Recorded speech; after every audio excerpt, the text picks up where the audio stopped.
are listening to RockDocs.com, the podcast that celebrates the intersection of great films about amazing musicians. And now your hosts, El Grande Rojo and the mayor of San Francisco, Joe Smart and Sean Harris.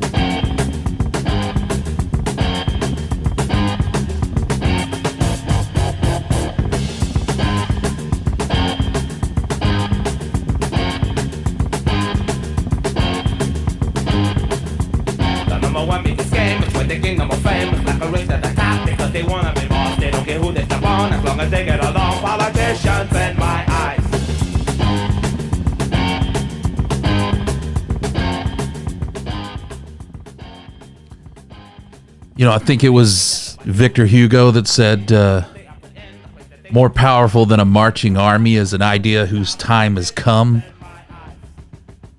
This army, what you're hearing, is a band called Death.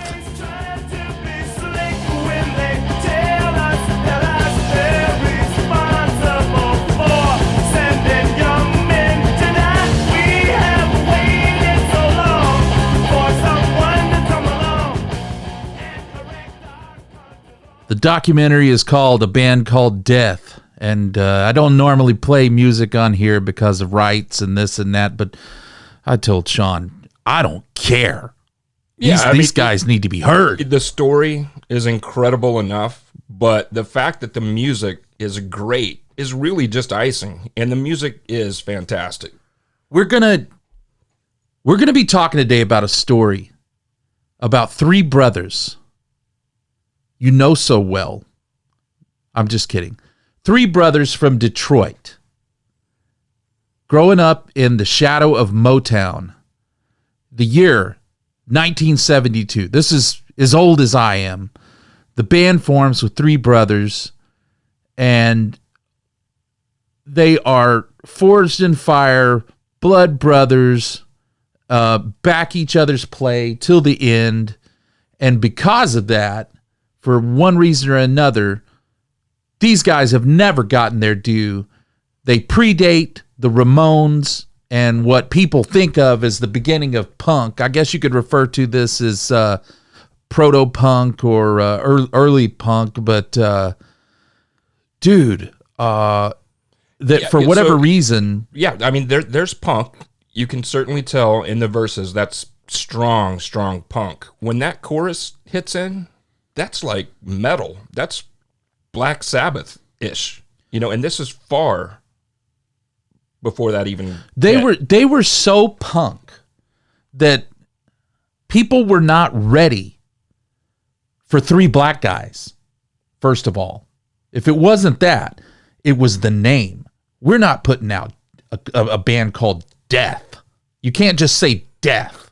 That's too much for everybody. And they were even coming to it from a really positive spiritual place. They came from, and it was, some people called them, too religious or whatever, but it was really more of a spiritual vibe. But even that was against them. It was too spiritual for the rock guys, too punk for everybody else, and the name nobody got.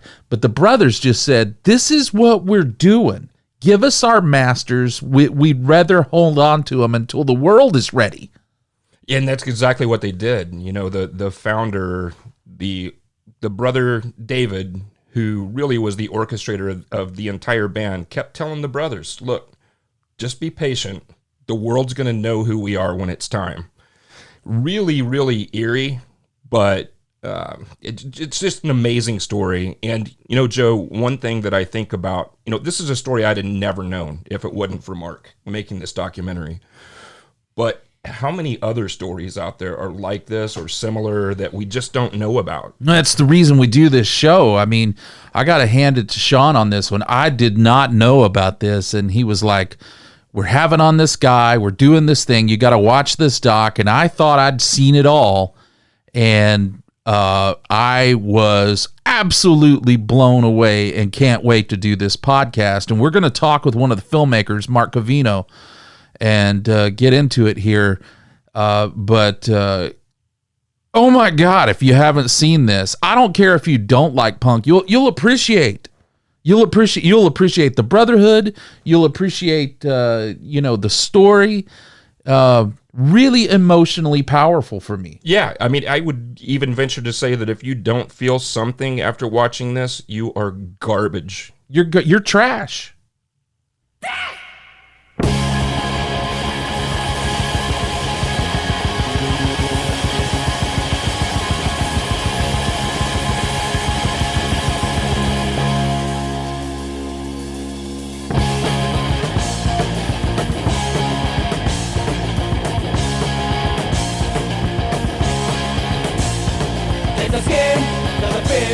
Why is my head spinning around in a dream?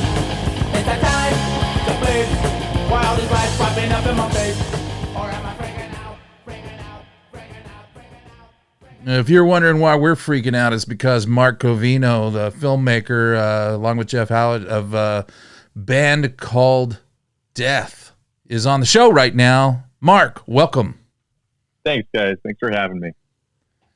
Man, I don't have enough good stuff to say about this documentary. Can you start by just giving people maybe the elevator version of this and kind of talk to us about how you got involved and how it came to be? Yeah, sure. So a band called Death it's a documentary about these three African American brothers from Detroit, Michigan, who in the early 1970s began playing and recording essentially what is proto-punk, like 6 years before the Sex Pistols and the Ramones. And they got very close to signing a deal with Clive Davis at Arista Records, but he wanted them to change the name. Death was a very negative name back in the early to mid-70s, and he wanted something that he thought could sell more records. And one of the leaders of the band, David Hackney, told them to go to hell, and so they didn't get signed, and they kind of fell into obscurity from there. They released a 45, which didn't really make much noise during the time. A lot of people were kind of throwing it away. It wasn't what they wanted, and basically 35 years later, somebody found that record, and the news blew about this band, and that's when we came on to do a documentary on them. I think that was short enough. Yeah, Mark, what's cool? Leave it to the record store kids to find this and breathe new life into it. Joe and I go to a record store, and we're just like, oh man, check this out. I've never heard of this, but look at the cover. Like, I have to check this out. And I think Dennis Hackney was the one that was like, $800, I would have gave you one of those 45s if I had it laying around. I love Dennis. Yeah, none of the guys really understood. They didn't get it. They said it was kind of silly that people were spending that kind of money on this 45 that nobody wanted in the 70s, But that just goes to show you how humble they all are about it. People are going to think this is hyperbole, but I think there's a few people that invade our planet every now and then that are not of the right space and time. I'm talking Nikola Tesla, people like that, and I dare say David Hackney was very much. Yeah, I mean you get that, right? I mean he was the world was not ready for what he was throwing down, but he's also a little bit of a prophet when he hands Dennis the stuff and says, you got to hang on to this because the world's going to come looking for it. Yeah, it's insane. It sends chills down my spine just thinking about all that. And that's exactly how it happened too. He gave him the record, gave him the 45 or the master tape and said, the world's going to come looking for this. And then not too long after that passed away. Yeah. And, it's crazy. It took about 9 years until the brothers realized that the world was coming looking for it. Okay, so one of the funniest parts for us was that, and I don't know the names of all the sons, but certainly they're part of Rough Francis. They when the word gets to them, they're not aware of the band. They only know about Lamb's Bread, and they're like, Dad, were you a part of this thing? And I'm like, how do you leave that out of your story to your kids? Like, they had literally undersold it to themselves that much as like a huge waste of their time.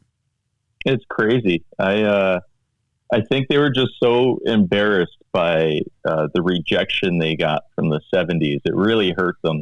And their connection to David. And I think it just, to them, it was an embarrassing part of their past that they just didn't want to revisit. And, after Death, they made a Christian rock band that didn't do well. And so they're like, man, we must really suck at this music thing. But then they did Lamb's Bread, and that got very big. And then they started having the kids. And so the kids only knew Lamb's Bread when they were growing up. But it is crazy to think that they never really told their sons about it. They did say they were in a rock band, but they never said what kind. And yet the sons, all three of them, ended up forming punk rock bands themselves without any influence from their dad's music. It's crazy. Yeah.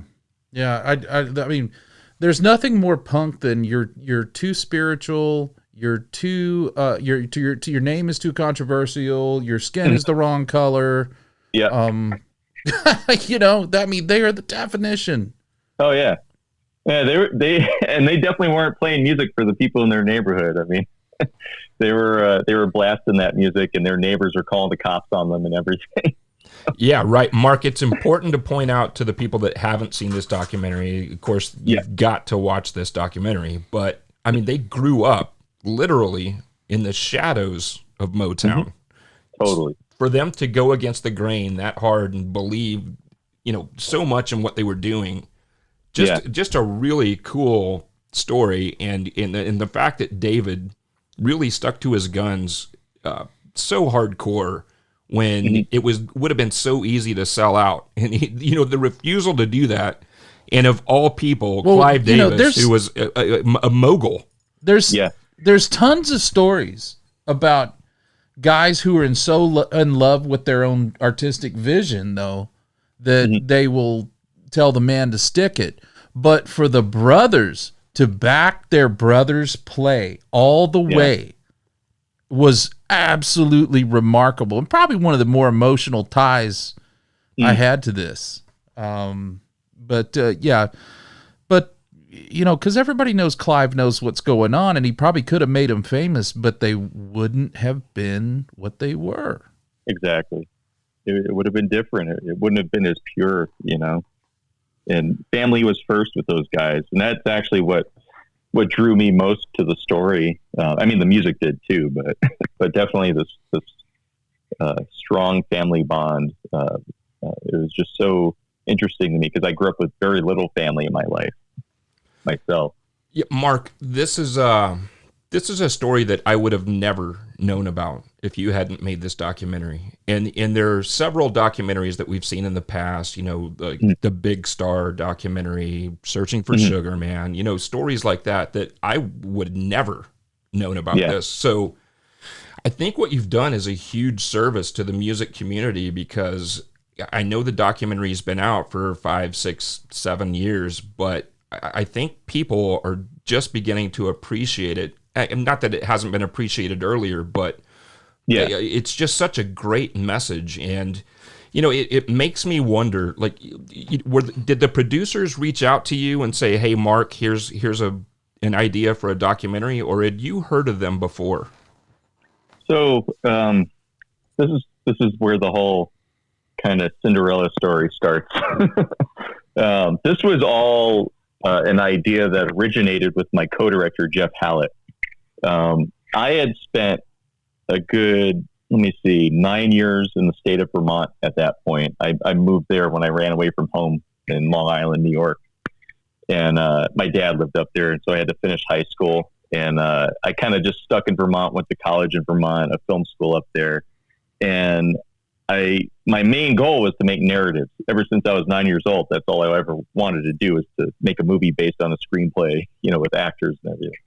But eventually my mom ended up dying, and I kind of fell into this depression where I couldn't write anymore. And I decided, let me try making documentaries. I'll just let life write itself for me, and I'll just go around documenting these cool stories I find. And my first documentary was kind of done as a joke. It was a mockumentary about how weird Vermont people are. I called it, I was a New Yorker who moved to a state that everything closes at 8, and there's a bunch of hippies, and I didn't get it. It was all new to me, and so we called it "What State Is Vermont In?" And we basically interviewed as many popular Vermonters and as many regular, normal Vermont people as we could, and then to keep in line with my goal of making narrative films, we turned the cameras around on us because we didn't know how to make a documentary at that time, and we film ourselves making that film, and we'd show how bumbling and dumb we were.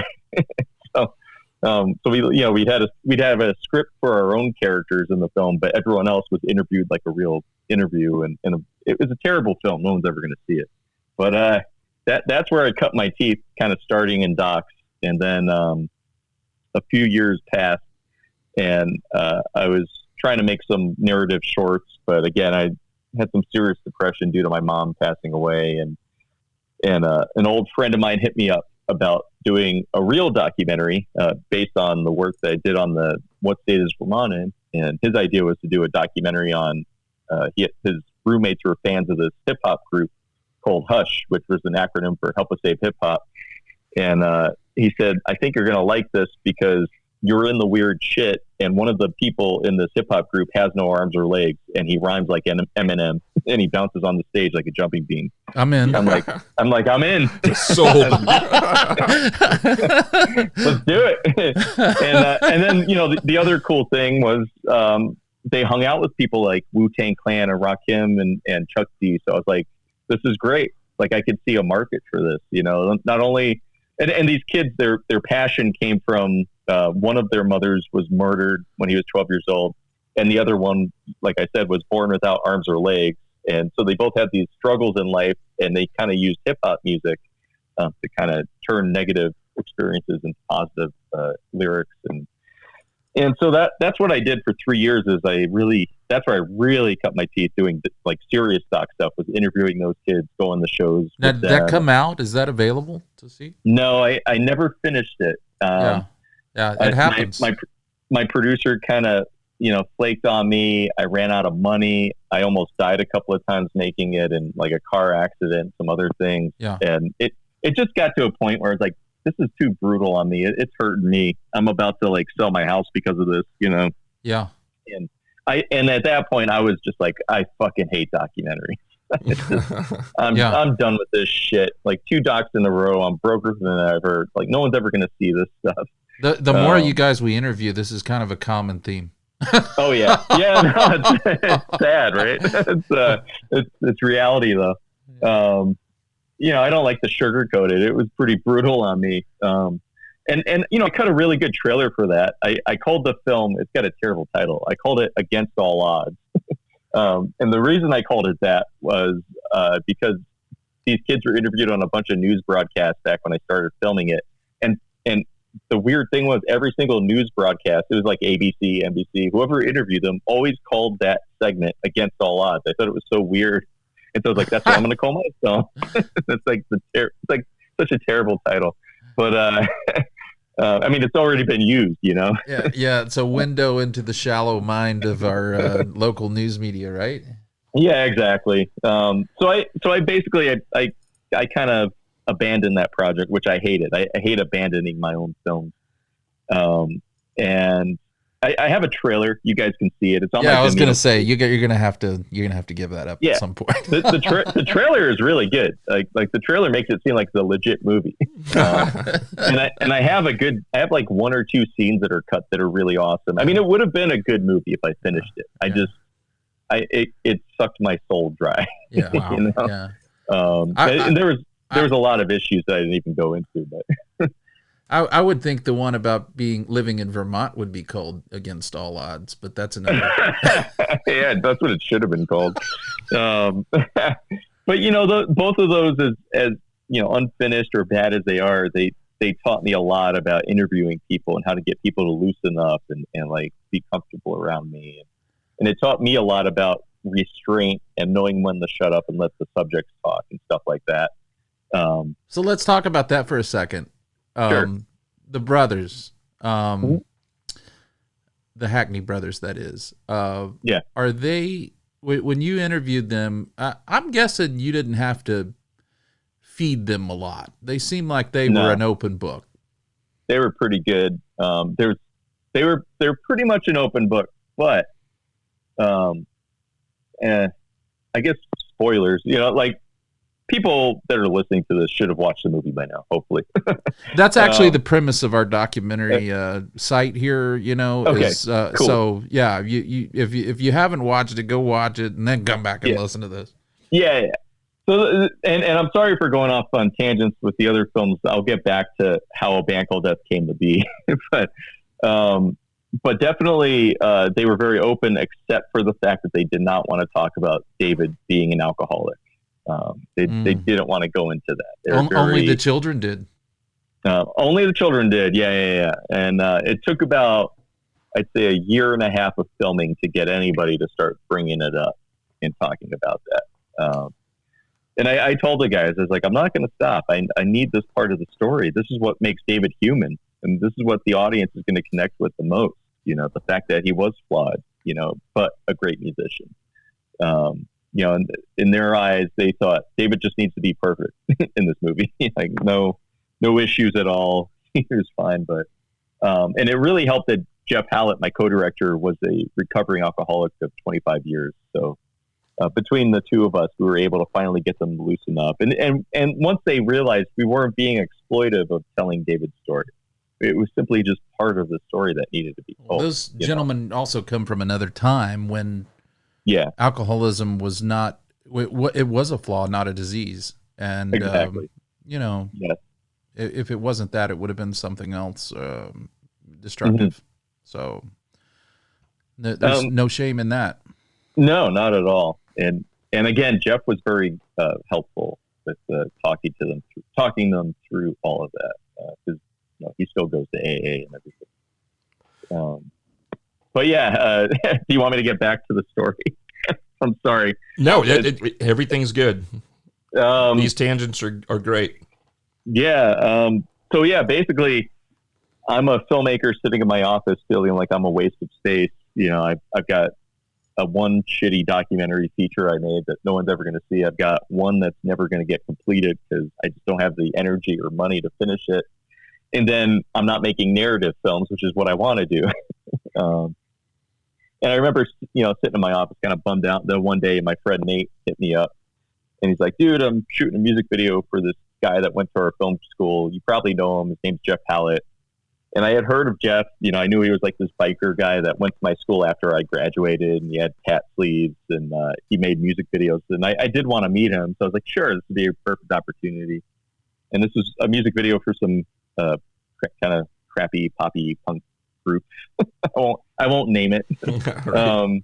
But it was a fun shoot, and I really connected with Jeff meeting him for the first time. And it was on that set that he started telling me how he's got these guys that he's buddies with. He's been friends with them for 25 years, but he only found out just last week, based on a New York Times article, that they were in this punk rock group called Death. And, they were black from Detroit playing punk rock music before the Sex Pistols or Ramones. Like, he gave me the whole story. And I remember just thinking, man, this is bullshit. Like, I'm from New York. I would have heard about these guys. Like, I was so cocky. I was like, man, I've never heard of this story before. And at the time, he just wanted me to help DP like a couple of interviews. He was going to do like a teeny little 20-minute documentary on these guys. And I didn't even want to do that. I was like, fuck documentaries. Like, I was like, dude, you have no idea how much it sucks to make these things and like lose everything. And by everything, I mean money, relationships, hope, Hope. And he said, he's like, man, let me just send you an email with the New York Times article. And there were 2 tracks online, Keep on Knocking and Politicians in My Eyes. He said, let me send you those tracks. You listen to them and let me know what you think. And I was like, all right, sure, whatever. So he sent me the email that night. He was so excited, and I immediately just like blew it off. I didn't look at it for like 2 weeks. I felt terrible, but I was like, you know what? I don't really know Jeff. I don't want to make documentaries. Fuck this guy. So by the end of those 2 weeks, though, there I was sitting in my office being really fucking depressed and thinking, man, like I kind of, like the hip hop doc, it was a great experience, but I'm not even like a huge hip hop fan anymore like I used to be back in the day, and I'm more a rock and roll fan. And Jeff wanted to do this 20-minute documentary, and it's punk rock. What? Let me check out his email. Maybe it is a fun weekend shoot, to do with him. And so I opened up his email, and the first thing I did was play "Keep on Knocking," and I couldn't believe what I was listening to. I mean, it was like hearing the greatest rock song never heard. Like almost like I always do this analogy. It was like me hearing maybe like the Rolling Stones' "Paint It Black" or something, and nobody else had heard it except for me. And I was like, holy shit. And then I read the New York Times article, and it was like right there, like full page. I was like, oh my God, this is real. And I called him back immediately, and I was like, dude, you're fucking crazy. You want to do a 20-minute doc on these guys? I told him, I was like, no. This is a feature-length doc. We have to go out. We have to spend all of our time and money on this. We're going to lose everything. But it's meant to be. Like, we have to make this film, and it has to be a feature. And he agreed. He was a little worried at first. He's like, if you think we can do it, man. And I was like, I know we can do it. So that's what started it. All out of pocket, just me and him. I love it that the feeling is I'm okay with going in all in on something and losing everything as long as I'm really excited about what it is. I mean, that's the thing. And I told Jeff, I said, listen, I'm pretty burnt on the hip hop doc. Like I'm pretty drained money wise, but I have all the equipment. So as long as you're covering like the travel and food, I'll bring all my equipment on for free. Let's just do it. Let's fucking make this film. And that's what we did for like a year and a half. It was just me and him going out and busting our ass off. Basically just the two of us. Like what kind of medium do you shoot it on? Yeah, we shot most of the film on a Panasonic HVX 200 in 720p because I don't think they did 1080p. And we shot it with a Red Rock micro attachment using Nikon lenses from the 70s. Wow. It's the most Frankenstein way of doing it, but I knew, DSLRs weren't popular yet. And that was the only way to get HD and to get a tight depth of field in a cheap way instead of, getting the bigger end camera. Yeah. And I like the HVX. They were really good if you take off the Red Rock attachment to add lenses. If it's by itself, it's a great cinema verite lens or direct cinema lens where you could just like roam around and film everywhere. And you can control the sound and everything yourself. So you don't really need a sound guy with them. I mean, I do recommend you use a sound guy, but we didn't use a sound guy. The sound guy was me and the camera guy was me. Uh-huh. Yeah. It was pretty wild, but that's how we got it done. And then later on, when DSLRs started coming out, I did use like, I think a Canon 7D for like a few kind of B-roll shots of records playing and stuff. And I think eventually I even upgraded to an AF100, a Panasonic AF100. I like the Panasonics because they look the most like film to me. They had this film, I guess, kind of gamma or something that went over the picture that really added. And also they shot in 24 frames per second, which I loved. That's kind of a film look thing. Yeah. Uh-huh. Yeah. But yeah, I mean, it worked. I mean, it's all in how you light it, really. Like I used to teach film, and all these kids were all bent up. I need to get a red camera. I need to get an Arri, camera to film. I'm like, guys, you could film on anything. Like it's all in how you light it, and it's all in how good the story is told. Yeah, I don't want to chase this dog too far, but I just saw High Flying Bird on Netflix. Mm-hmm.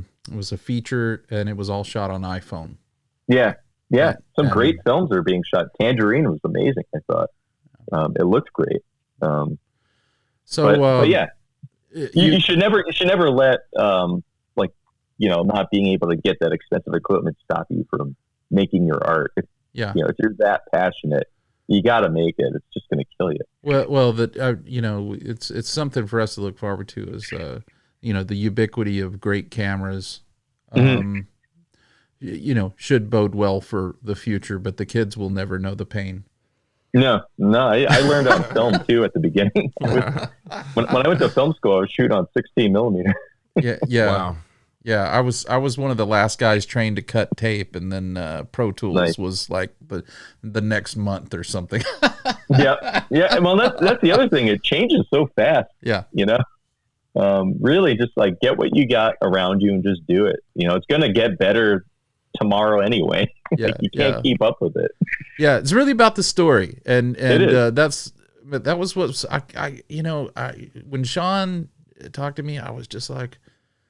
I was almost like, dude, you've been holding out on me. How did I not know about this? I mean, I we run a documentary film website or podcast, and I was oblivious. But that's also why there's two of us, right? Yeah, totally. And in the same way, that's a lot of how Jeff and I were able to accomplish so much together. He knew things about music history that I didn't know. I've always been more of a film history person, and he's always been more of a music history person, and together it was kind of like we were the yin to each other's yangs. Right. Yeah. Mark, you mentioned the difference between a movie and a documentary, and it seems to me as a documentary, and of course I've never made a documentary, probably won't ever make a documentary, but Don't do it. If we do, we're going to Vermont. Yeah. Finish that movie. Yeah, the pressure and the responsibility you have to tell someone else's story seems like an awful lot. I mean, there's got to be nights where you're laying awake going, man, I can't leave this out. I can't leave this out. And then, that's a good point. During editing, it's got to be painful. It's brutal. And I do one thing that I don't know if a lot of documentarians do, but I get emotionally invested with my subject, and it becomes very draining throughout the process. And I become like a family member to them all, but it's just so draining by the time it's all over. And it hurts you. It really beats you down. I had a nervous breakdown after A Band Called Death came out. I was a wreck. But it's all part of my process. I mean, everybody's got their own way of doing it. Yeah. But yeah, the burden of telling like their story and then not fucking it up like that. Right. Yeah. And then when you go in, well, I mean, common theme among everybody we talk to is, you could just shoot and interview. But when you start cutting away, it's like, do we still have the whole story here? And the best part is no matter what you do, no matter how much you leave in or how much you leave out, you're going to get criticized for it. People are going to see something in the film they fucking hate. Why is that in the film? And then they're going to like see something that's not in the film or know that there's something not in the film. Be like, why the fuck did he leave that out? Yeah, I meant to tell you I was a little angry about. No, I'm just kidding. I loved it. I love hearing what triggers people with the film because it's such a positive film. And I think we did a good job getting what the story we wanted to tell, which was a more family oriented story. But like there's like communities of punk rock people that are just like, this should have been more focused on punk rock and this and that. And then there's other people, who are like, why is fucking Kid Rock in this movie? Why is Elijah? Yeah. And there's a reason for everything. Yeah. We'll spot you at Kid Rock. Yeah. Because we got Vernon Reed, so we'll spot you. Yeah, at Kid Rock. Vernon Reed. Yeah, exactly. I balanced it out. Yeah. One of the things that you said that I think is an interesting dynamic. Maybe we have some similarity here, but my family, came from out east in Georgia, and when I was 1, we moved to Texas, and I have extended family out there, but there's not 11 of us in our family. It was my brother who I've lost, and my mom and my dad, and so. My wife has a big family, and she doesn't understand, like, when there's 17 of them in the house and that kind of thing. It can be a little daunting for her, but I love all those family ties, and so when I see 3 brothers amongst other siblings that decide, man, we're going to have each other's back and we're going to be best friends and we're never going to fight. And then they live it out. Maybe that hit a really emotional, personal chord for me. Mm-hmm. Cool. So there were a lot of little personal ties Definitely. to things, but what a great story. I also love, Sean and I both we met at a Baptist college. We're not that over the top religious or anything, but I could certainly understand the spiritual undertones of what there's, and maybe like the what the impact the father Yeah, had on them. totally. And I knew that was a big part of the story, and I mean to show you like my my own like what it's always about the story, right? It's never about my own opinion. At least it shouldn't be, in my opinion. If you're doing a documentary, yes, it's all subjective. It's the filmmaker's vision, whatever. But I'm an atheist myself, and I knew that the spiritual part of their story needed to be told. I knew that it was a big part of the story. So did Jeff. Jeff's a very spiritual person, and the band made it very adamant that it's all about this. And so we didn't shy away from it. That's another thing we get criticized for here and there, is the spiritual side of things, the religious side of things. But fuck them, it's part of their story. Yeah, no, that's really sensitive of you to pick up on that, especially if you don't necessarily agree with it. Yeah, the fact that this story was unearthed and made very popular by you, it makes me wonder. I'm a very curious person, but like, how many other stories like this are there out there? Man, I think I have that running through my mind every single day when I wake up.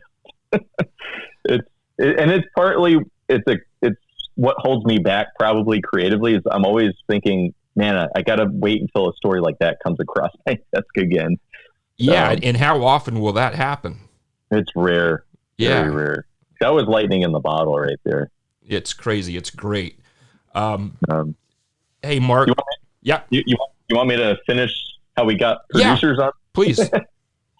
So Jeff and I, we, like I said, this was all out of pocket, pure passion project. But a year and a half into it, we were starting to feel it. Jeff was about to get a divorce, partly because of the movie. I was thinking about selling my house again because I was so broke, because I was only working on the movie, and the movie didn't pay any of us. There was also this very tense time where we went up against a big hip hop artist that was trying to do a doc on the guys, and we actually came out okay. Like, he ended up not making his film, and we continued on, but that was very draining.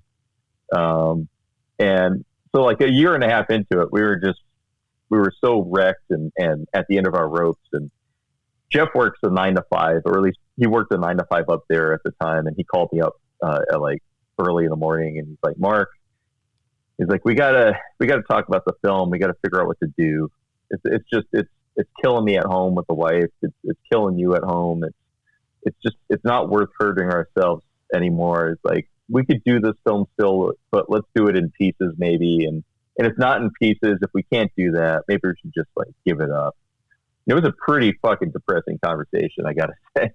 Because I had spent that year and a half, and so did he, both emotionally invested with that project and that family. And we felt like if we didn't tell this story immediately, somebody else was going to just take it, just like the hip hop artist tried to do. And we didn't want that to happen, because we had no street cred. We had no credits really to our names. Like, we knew it was an important film that we had to make. And so I told him, I was like, well, I don't want to like give up the film. Like, let's just do it. Like, it's, let's spend the next 10 years making it like Hoop Dreams or something. And he agreed, and he's like, all right, man, I'll talk to you later, and hung up. And I was pretty fucking bummed. And so was he. And I don't even think it was like 2 hours after that conversation. I'm not shitting you at all. 2 hours after that conversation, my friend Nate, who was the one that introduced me to Jeff at the beginning, he frantically started texting me about how Scott Mosier, this big Hollywood producer that I knew at the time, as being the guy that produced every Kevin Smith film, from Clerks to Chasing Amy to Dogma, and he also produced a little film called Good Will Hunting. And So the name was very known to me, and he's like, dude, Scott Mosier's tweeting about your movie like crazy. He wants to see it. He saw the trailer. Now, at the time, I had put a trailer online because, like I said, there was that incident with the hip-hop artist who was saying he was doing a film on them. So I made a trailer of what we were doing to show people, like two nobody white boys from Vermont are making a film on them. and I put that trailer out, and everybody thought that trailer was that hip-hop artist trailer. So it kind of went a little viral at the time. And so Scott saw the trailer thinking the film was done and thinking it was that artist. And he was tweeting, reaching out to people saying, does anybody know about this film? Where can I see it? Blah, blah, blah. I just, he's like, I just got the album. It's amazing. I want to know more. And so I asked Nate, because I wasn't on Twitter at the time. I was so like anti-Twitter back then. I was like, fuck Twitter, man. Everybody's on Twitter. Everyone's tweeting. What the fuck is tweeting? Like I was such a little punk about it back then. And Nate was like really into it at the time. And he's like, I think I could write him a personal message. I was like, do that. Give him my email address and tell him that, you're friends with the director. This is his email and he'd love to talk to you. And within an hour, Scott emailed me back after he was tweeting. And this is the same day I had that conversation with Jeff. That night we were on the phone with Scott and he was just like, man, he's like, what I'm seeing, I like. And, I know you guys know me as the Kevin Smith producer, but I haven't produced for him since Zach and Marie Make a Porno. And honestly, like, I'm getting into docs now. I just produced one doc, and it's been my dream to do a rock and roll doc on a band with some really good fucking music. And he's like, this is, I think, for me. And so, we had him sign an NDA, showed him more of our footage, and he signed on. He became our producer. All of a sudden, we had a Hollywood producer on board, which was insane to me. And then from there, he brought in his team of friends from Haven Entertainment, Kevin Mann and Matt Fernisario, and they were the producers to go find money for us. And they ended up finding money from, of all people, Jerry Ferrara, who played Turtle on that show Entourage. Wow. He ended up writing the final check to help us finish the film. And then Scott brought on his editor, because I was killing myself with shooting and editing and directing. And Scott's like, Mark, do you want an editor now that we have finishing funds? And I was like, fuck yeah. So we brought on this. Look here, Scott, we want to package this with a 3-picture deal about people from Vermont, a hip hop obscure group, get called Against All Odds. I should have did that.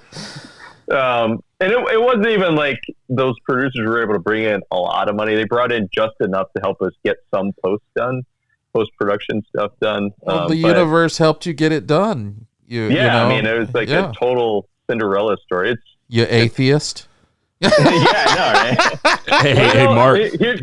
Mark, David claimed this years ago. It was going to happen. I mean, so I'm a dumb atheist because here's the thing. I'm this big believer in fate. Like, you're a terrible atheist. I believe things are meant to happen a certain way, and it's so stupid of me to think that because I'm an atheist. Yeah, you're like Sam Harris. You're a religious atheist. Yeah, pretty much. And even throughout the making of the film, I swear to God, I felt like David was like on my shoulder, kind of, That's really like, cool. Don't fuck this up, man. Like, that's right, you're doing it right. Like, pat me on the back. And no, you did. There was something special about this story, man. Yeah, Mark, and it's done out of a really, really cool place. You can tell that you really did care about these guys, and it's so appreciated. It's such a great story and so well told. And, the fact that you were so responsive to us, right now we're no one, and we're just trying to be somebody. And we're the little engine that could. And so we appreciate you reaching out to us and being on with us. This means a whole lot.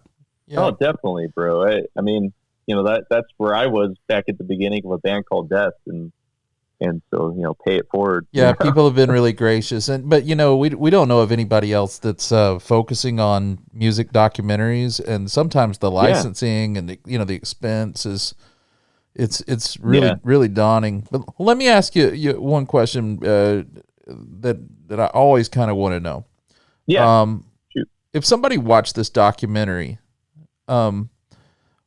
what are the things that they might not know or see? And then what do you wish that they would come away with most? You can take those one at a time. I'm just saying, is there anything that, is there anything that we can't see that would be really surprising to us behind that you would only get from behind the scenes? I mean, there was this whole side story about, I'm going to fuck up this story, I'm sure. Let me think here. You're doing good so far. Yeah, I know. There's this whole side story that we left out, which it's a deleted scene on the Australian DVD. You left it out, you bastard! Not only did I leave it out, but I'm a DVD collector, and so I always love buying special editions from other countries. So I left certain deleted scenes out for other countries. The Aussies aren't going to get this. Yeah. I basically, like, there's this whole side story about Bobby Hackney, the lead singer. He had this son named Dewan, who was a child at the time. He was being babysat by Bobby Jr., who's the lead singer of Rough Francis now. And Bobby was, I think, playing on drums, and Dewan ran out into traffic and got hit and killed. And I think that happened. It happened on something like. I'm screwing this up, I'm sure, but it happened on like one of the brothers' birthdays, and then I think Jules, the other son that's in Rough Francis, was born on another brother's birthday or something. It was something like that, So really important, but to tell that deal takes you off narrative. It takes you off narrative. And it was a very hard story for him to tell. Bobby, he was crying, and I just felt like it slowed things down. It was also something, maybe it was a personal story that just didn't need to be in there. It didn't really help the rest of the story. It was a interesting, how everything's connected type thing. But at that point in the film, in the edit, we had so many scenes like that to show how everything's connected. And I'm sorry for screwing that story up. I think that was perfect. So what do you think? As if we can put you in the storyteller role, right? Mm-hmm. Somebody else's story through your lens. What do you hope people left with this movie? Yeah. Honestly, I hope they left with an appreciation of family and a love of brotherhood and a love of really good music and a willingness to go out and seek music that might not be as popular as what's being played on the radio, I don't know if that's a good answer, but that's what I hope people leave with. No, that's a great answer. I wanted people to leave the theater and want to buy that album, and that's what happened, and I'm proud of that. You got me, brother. Yeah. I bought it. They got me too. The first concert that they did, when they did their first tour, I never really saw them play live outside of a few like practice sessions here and there, but not on stage with an audience. And after I saw that, I went right up to their merch table and I was like, I got to buy an album now. Yeah, it was amazing. Yeah, we watched a YouTube video of you wearing the Rough Francis T-shirt, and we were like, dude, where can we find that? Oh yeah. I think the Rough Francis shirt's maybe on their website. And the Sons are in a really awesome band, Rough Francis. It's so fucking good. Yeah, we need to delve into that. So totally. while we're on that, a music video, for our audience, is there anywhere that they can go and purchase this DVD that helps you as the filmmaker? Do you have any kind of stuff like that to plug, websites or anything like that? So for a band called Death, I'm pretty sure it's available on all VOD platforms with the exception of Netflix. It was on Netflix for a year when it first came out. Excuse me. It was on Netflix for a year when it first came out, and that's where it got its audience base. So that's where it kind of blew up. But that was only a year deal, but I'm pretty sure it's on Amazon, iTunes. And Hulu. If you're a Roku customer, I saw it on my Quello subscription, which is a music documentary service. And I think if you go to the website, which isn't really the website anymore, a lot has changed. What is that Originally, URL? If you go to www.abandcalleddeath.com, it'll take you to the Draft House Films webpage now. But on there, if you click on A Band Called Death, I believe they have a list of all the VOD places that you can get it. I really wish that people could find this on DVD. Unfortunately, I don't think Draft House has been producing them for a couple of years now. And they did give us like the most badass, kick-ass DVD ever. Like, they had everything on there that I wanted. They did it the way I wanted it. Unfortunately, Draft House doesn't really exist anymore, so they're kind of just holding on to our film and collecting the couple of pennies it's making here and there until our deal is done with them, which I think is a year or two from now. So that's kind of a bummer to me. I would like to get my film back and bring it to some place that will put effort into getting it out there. But they did do a great job for those first, 2 or 3 years that the film was out. Denny Tedesco from the Wrecking Crew had the same deal, and his editor virtually revolted on him and was like, we gotta stop. We've got to, because he kept interviewing, but he was like, that's the beauty of DVD. These can all be deleted scenes, and he just kept going. He was. Yeah, I mean, I'm looking at my list now. I think I got like close to 20 deleted scenes. And the one thing that kills me, why I really wish people could still get the DVD. And by the way, they can buy it at Alamo Drafthouse theaters. They usually sell them in their DVD vending machine, but I think those are just what they have left in stock until they sell out. You know what I mean? Yeah. Because if you go to look for the movie on Amazon now, I mean, people are selling it for like $80 and stuff. It's like, yeah. It's the out of print copy. And when Draft House first released the film, they even had a limited copy, which was fucking awesome. It was a gate folded case, this is a vision that I had that I wanted, and they did it. It was a gate folded case that you open, and on one side is the 45, and then the other is the Blu-ray, and it came with a booklet with stories and pictures. It was awesome. Oh, I wish I would have known about that. Wow. But yeah, currently I think the only place you can actually get a physical copy is at a Draft House theater, Alamo Draft House. And it's worth getting because of the deleted scenes, particularly the deleted scene with Wayne Kramer from the MC5, who both Jeff and I really wish we could have figured out a way to fit into the film. Oh, yeah. I mean, arguably, one of the godfathers of punk rock. Oh, sure. Yep. And one of the criticisms we get is, how come Iggy Pop isn't in it? How come Wayne Kramer isn't in it? How come all these people aren't in it? And our answer is, we went out to reach to everybody, and the only one that got back to us and did an interview was Wayne Kramer. Unfortunately, what he was giving us just didn't fit in the narrative of the edit. It was a real bummer to us that we couldn't fit him in. But I love that deleted scene because he gives David Hackney such high praise as a guitarist and a musician. And he gives the band such high praise. And he says, he's like, these guys are just in the wrong part of town at the right time. If they were playing with us at the Grandy Ballroom across, town, they would have been hit. They would have been big. They would have been a hit. That really is it. Yeah. Yeah. Sometimes it's another time. Sometimes it's you're not in the right neighborhood. It's scary to think about that. Well, I mean, that's kind of a life thing too. But that's also why it was so cool that David was so driven and such a prophet type enigma, and that his brothers just went along with it.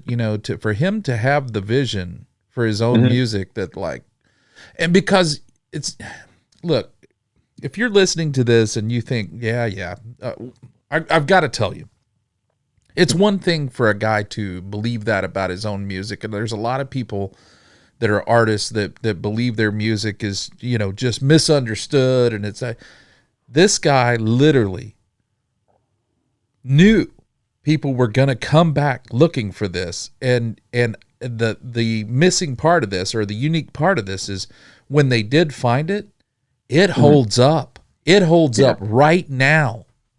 It's not like, oh, that was really great for back then. It holds up as a timeless piece of punk. Knocked me out of my seat when I first heard "Keep on Knocking." I can't believe how solid it was. Yeah.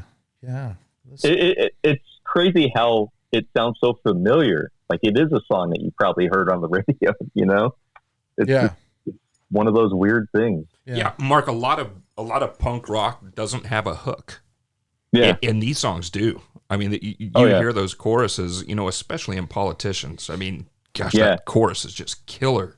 Wayne Kramer talks about that too in his Deleted Scene. He talks about, punk versus the kind of punk that comes from musicians that actually learn their instruments, which I guess he was saying, the MC5 is that, and like Death was that. They learned their instruments. They learned, all this stuff, and they played their music really well, Well, and because they were, we know they weren't influences, these people, because they didn't know about them. But we were talking about it before the show. I hear Doug Pinnick from King's X in that voice. Sean said I hear Andre 3000. It was so much stuff going on. But I did a summer with Iggy Pop, and these guys would have killed on the road. Yeah, man, I really do wish we got Iggy. We had a screening of the film at Michael Moore's Film Festival in Michigan, the Traverse City Film Festival. And one of the things Michael said to us was, how come Iggy's not in it? Like, oh man, we tried so hard. We were contacting his agents and managers for like 2 years, and it just never went anywhere, unfortunately. Yeah. But we tried. It would have been great to have Iggy's perspective in this. Yeah, there's a lot of people I'd love to get for this show. Iggy hasn't returned our calls either. So probably won't. It's the name of the game, right? Yeah. But the people we ended up getting, they were, emotionally, maybe even spiritually affected by the band. Oh yeah, no, it's great. You got Henry Rollins. I mean, that's arguably the godfather of modern punk. Yeah. And when I saw Alice Cooper, I was like, I can't believe I'm about to interview Alice Cooper. Like, I felt like doing a Wayne's World. We're not worthy. Well, Dave Grohl seems to have assumed the role of the Sherpa for young people to understand the rock music that came before them. But Henry Rollins, I think, is that for punk. Yeah, totally. And that interview was the one that I couldn't be there for, and Jeff couldn't. So Scott Mosier actually interviewed him for that. For that particular interview. Yeah. That was like the one interview that Scott did on his own. Well, that's cool. That's really cool. Scott Mosier, by the way, his directorial debut happened this year. It was that Grinch movie that came out, the cartoon, The Grinch. That's his first director credit. Oh, cool. Wow, that is cool. Yeah. Him and Kevin Smith made a bet at the beginning. He was, whoever won the bet would direct the film and the other one would produce it. And he lost the bet, so he ended up producing Clerks. He just ended up being the producer for most of his life. Well, before we wrap, do you have any projects that you're working on or that you would like us to know about? We're interested in what you're doing, bro. Yeah, sure. So A Band Called Death, like I said, I guess the best way to advertise that is to go to www.abandcalleddeath.com, which would take them to the Draft House Films webpage, where I believe it has a list of all places that it's on VOD. They could also buy a physical copy at an Alamo Draft House theater. I also have my second film debuted through Gravitas Ventures this past June. It's called The Crest. It's a Irish surfing documentary, I guess. Nice. Is the best way to describe it. I mean, it's deeper than that, but that's what happens in it. And that is available on Amazon and iTunes and Google Plus. And you can get a physical copy of that as well through Amazon. And yeah, I mean, I moved to Georgia for a film on a huge musical icon, and who knows if that's ever going to happen. It's been 3 years of having producers look for money and nothing happening. So I'm either going to give up on that film or just wait it out a little bit longer. But that's the name of the game, I guess. Wow. Yeah. Well, before we let you go, one other question that we like to ask is, as far as music documentaries that maybe you've seen that maybe inspired you to want to do a music documentary, are there any that stick out for you? Yeah. I like that question. IndieWire asked us that at the beginning, and I was like, man, this is awesome. I finally get to like let people know what influenced me to make this film. Um, Definitely, it might sound funny to some people, but Spinal Tap was a huge influence for me. Yes. Yeah. I mean, yeah, it's a mockumentary, but those guys were living those characters while they were filming it like a real documentary, you know? Right. And so that was a big influence. I took a lot from The Last Waltz and how to film a stage performance in a very cinematic way. I love the tight depth of field that Scorsese had. It's a big anniversary right now for The Last Waltz. A lot going on with that. Yeah. Yep. So those two were big for me. And are we just saying music docs or any? Yeah, I just want to know what you're into. Yeah, what sticks out for you? But okay. To that question, I'll open it up. So Denny Tedesco told us that Broadway Danny Rose was the inspiration for how he shot The Wrecking Crew. So, you can reach out and kind of say, I was trying to shoot this like The Godfather or whatever. I don't know. Yeah, I mean, well, a lot of the cinema verite, or actually direct cinema, which is the fly on the wall stuff, I took a lot of inspiration from Grey Gardens. I can't say it right. Grey Gardens. The Maysles brothers. Yeah. That was a huge influence for me, and I used to study that film a lot and watch it a lot. Trying to think of some others. I think at the time, I could be wrong, but I think Anvil came out, and that was an inspiration. We want to do Anvil. Yeah. But that, I mean, and then because I'm a narrative filmmaker at heart, I just gain a lot of inspiration from movies in general, particularly horror films. A lot of people don't realize this, but I have a lot of homages throughout all of my films to horror films or genre films or grindhouse. Can you talk to me about that for a second? I mean, they're so subtle and dumb. No. Then give me dumb. Give me subtle. Let's go. Like a band called Death and the Crest both end with a kind of like epilogue in a way that Last House on the Left ends that I like. Yeah. There's a scene in my latest film, The Crest, which I took direct reference from the movie Southern Comfort, which with that whole ending scene. I don't know if you guys saw that movie. But this ending scene where this Cajun music is overpowering the soundtrack, and there's this scene happening with that music overpowering it. Joe and I went to college. We mentioned we went to a Baptist college. We went to a college that's about 15 miles from where that was filmed. Oh, that's so cool. Yeah, that's a great film. Where men are men and sheep are nervous. Yep. Only kidding, folks. I'm trying to remember some of the other things in A Band Called Death. But typically it's like the way a scene was edited or a shot or, it'll be a little thing. I'm like, man, I'm thinking of Texas Chainsaw Massacre for this. I'm going to do it just like that. You know? Yeah, I'm going to do a flyover from the water, just like Interview with a Vampire. Yeah, exactly. That kind of stuff. Actually, I had for The Crest, I was doing a flyover the water with, I believe it was the movie Blown Away in mind. This Jeff Bridges movie that came out in the 90s. Tommy Lee Jones, Jeff Bridges. Yes. Yeah. So I get my influences from all of the narratives. Yeah. Yeah. But I really do like throwing in some references to horror films here and there because that's my jam. Oh man, that's rad. Okay. Yeah. Well, will you come back and talk to us sometime? Oh, definitely. For sure. Excellent. And will you come eat some Tex-Mex with us if you're ever in Houston? Hell yeah. There we go. All right, my man. Mark, thank you so much, man. This has been great. You're awesome.